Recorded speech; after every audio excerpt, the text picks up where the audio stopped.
الحمد لله رب العالمين وبه استعين وأشهد أن لا إله إلا الله وحده لا شريك له وأشهد أن محمدا عبده ورسوله اما بعد۔ عبادت کے 3 ارکان ہیں۔ پہلا رکن ہے اللہ کی محبت، دوسرا رکن ہے اللہ کا خوف، اور تیسرا رکن ہے اللہ کی امید، اللہ سے امید رکھنا، یعنی اللہ کے ثواب، اجر و ثواب، اللہ کی بخشش کی لالچ رکھنا، اور اللہ کی رحمت کا انتظار کرنا، اللہ کی رحمت کے انتظار میں رہنا۔ اس کو کہتے ہیں رجا، یا اسے اردو میں امید سے تعبیر کر دیا جاتا ہے۔ عربی میں الحب والخوف والرجا، یہ 3 ارکان ہیں: حب محبت، الخوف خوف اور ڈر، الرجا امید۔ تو الرجا کہ اللہ کے اجر و ثواب کی لالچ رکھنا، اس کا نام امید ہے۔ اللہ کی بخشش اور مغفرت اور گناہوں کی معافی کی امید رکھنا، یہ رجا ہے۔ ہر مسلمان پر فرض ہے کہ وہ اللہ کی عبادت کرے تو اس وقت اسے اللہ کے اجر و ثواب کی لالچ ہو، اور جب کسی گناہ میں پڑ جائے تو اس گناہ سے توبہ کرے، اللہ کی مغفرت، معافی اور عفو و درگزر کی لالچ کے ساتھ۔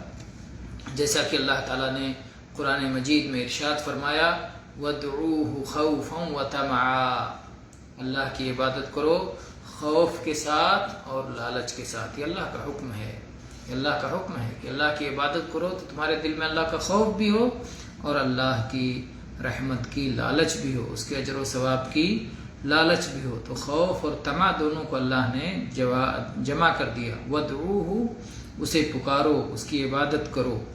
اور اللہ تعالیٰ نے فرمایا، أَمَّنْ هُوَ قَانِتٌ آنَاءَ اللَّيْلِ سَاجِدًا وَقَائِمًا يَحْذَرُ الْآخِرَةَ وَيَرْجُو رَحْمَةَ رَبِّهِ، کیا وہ شخص جو رات میں لمبا قیام کرتا ہے، دیر تک اللہ کی عبادت میں کھڑا رہتا ہے، سجدہ کرتا ہے، قیام کرتا ہے، اور آخرت سے خوف زدہ رہتا ہے اور اپنے رب کی رحمت کی امید رکھتا ہے، کیا ایسا اور کیا وہ لوگ جو ایسے نہیں ہیں؟ دونوں برابر ہو سکتے ہیں؟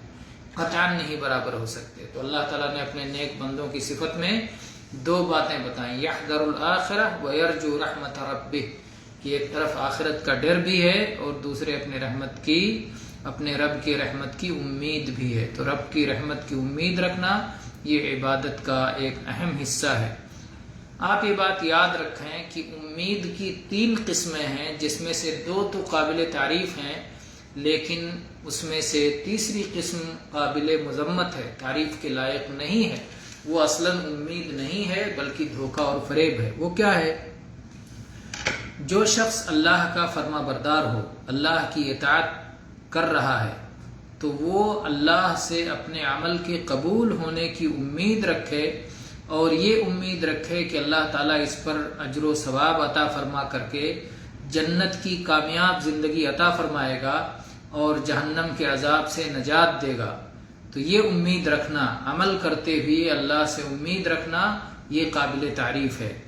دوسری قابل تعریف امید یہ ہے کہ کسی بندے سے گناہ ہو جائے، گناہ سرزد ہو جائے، اور پھر وہ اس گناہ سے توبہ کر لے اور اللہ سے اس کی امید رکھے کہ اللہ اس کے گناہوں کو معاف فرما دے گا، درگزر فرما دے گا، بخش دے گا۔ تو یہ گناہ سے توبہ کرنے کے بعد اللہ کی مغفرت کی امید رکھنا، یہ بھی قابل تعریف امید ہے۔ تو نیک عمل کرتے ہوئے قبولیت کی امید رکھنا اور برائی سے توبہ کر کے معافی کی امید رکھنا، یہ دونوں امید قابل تعریف ہے۔ لیکن ایک شخص اپنی کوتاہیوں میں مسلسل لگا ہوا ہے اور اسی میں اپنی گناہوں پہ اڑا ہوا ہے، فرائض کو چھوڑے جا رہا ہے، حرام کاریوں کا ارتکاب کرتے جا رہا ہے، پے در پہ لگاتار توبہ نہیں کر رہا ہے، اور اس کے باوجود اسے امید ہے کہ اللہ رحم کرے گا، اور اس کے باوجود اسے امید ہے کہ اللہ اسے معاف کر دے گا، تو یہ فریب ہے، یہ دھوکہ ہے، یہ تمنا ہے، یہ جھوٹی آرزو ہے، یہ جھوٹی امیدیں ہیں، یہ قابل تعریف نہیں بلکہ یہ قابل مذمت ہے۔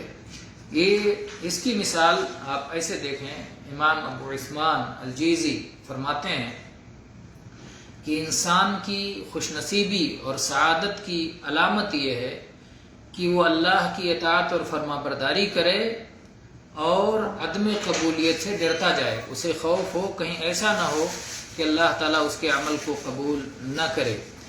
اور بدبختی اور بدنصیبی کی علامت یہ ہے کہ انسان اللہ کی نافرمانی کرے اور پھر بھی نجات کی امید رکھے، اور اس طرح کی جھوٹی امید رکھنے والے کی مثال ایسے ہے کہ جیسے کوئی شخص اپنے لیے اولاد کی امید رکھے اور شادی نہ کرے۔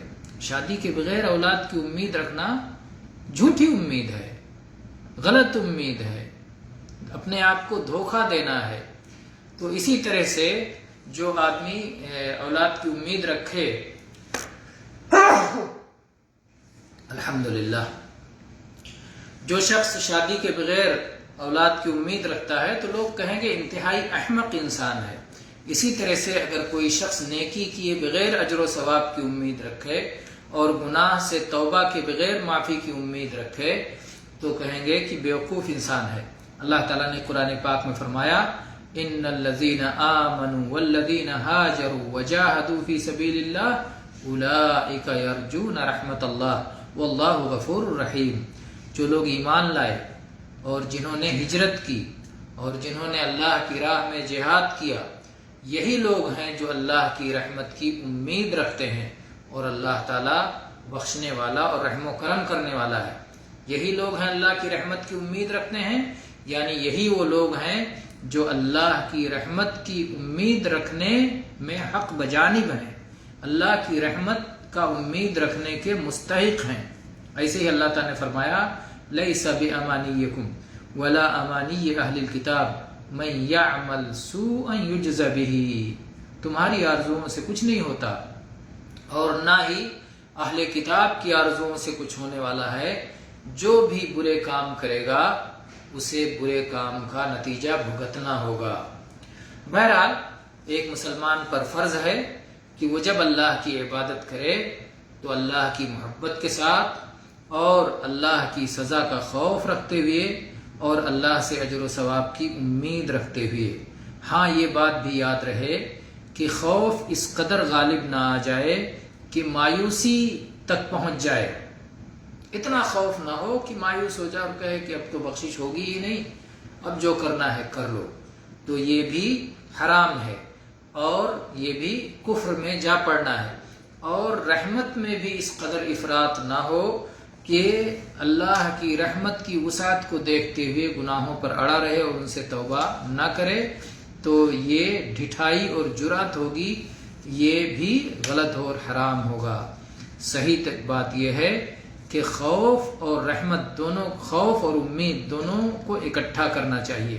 اللہ سے ڈرتے بھی رہنا چاہیے اور اللہ کی رحمت کی امید ہونا چاہیے، اگرچہ صحت اور تندرستی کی حالت میں خوف کا پہلو غالب رکھنا چاہیے تاکہ آدمی فرائض کی پابندی کرے اور حرام کاریوں سے اجتناب کرے، اور موت کے وقت امید کی جانب کو، امید کے پہلو کو غالب رکھنا چاہیے تاکہ جب وفات ہو تو اللہ سے خوشگمانی کی حالت میں وفات ہو، اللہ کے ساتھ حسن ظن ہو اور اللہ کی ملاقات پر خوشی میسر ہو۔